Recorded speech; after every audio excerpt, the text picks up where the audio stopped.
this is Dmitry from Fraudbusters. In this series, we are highlighting real thoughts and insights from industry leaders.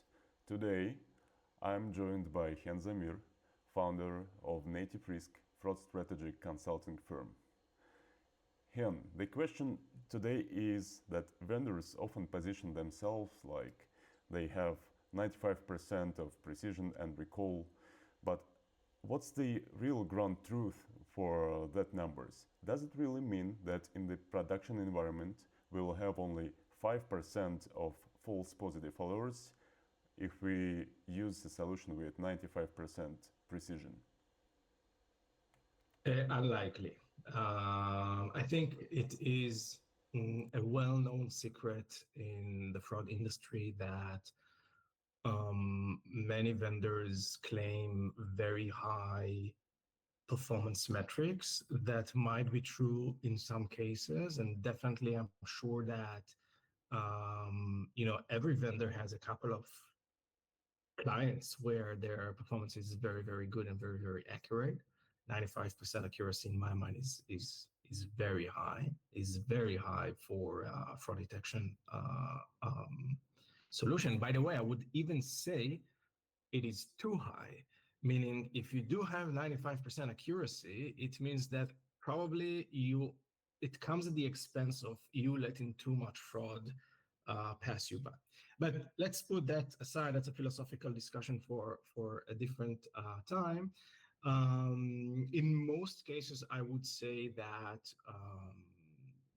we see that on a vendor portfolio, the performance can really change, and it also really depends on like the basic characteristics of the client, what industry they are part of, what is their fraud pressure, and so on. And I've been a vendor in the past, so I've seen it.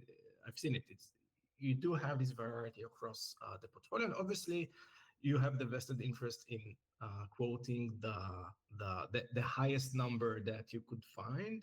Again, even though 95% in general is still, I think, a bit unrealistic.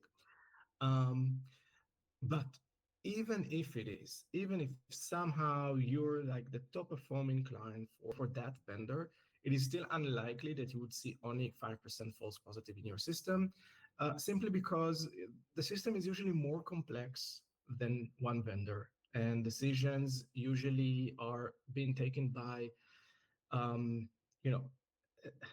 a wider array of actors, and these can be actors that are internal to your system, maybe other vendors that you've integrated, maybe these are some internal policy decisions, maybe these are decisions that are not necessarily related directly to fraud risk.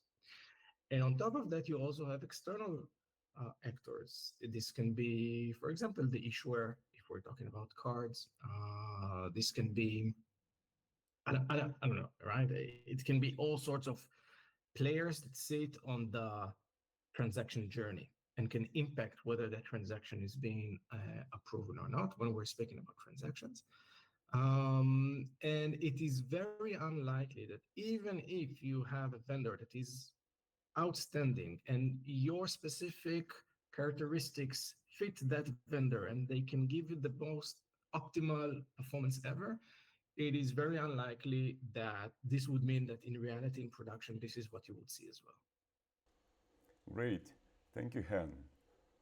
Follow to find more.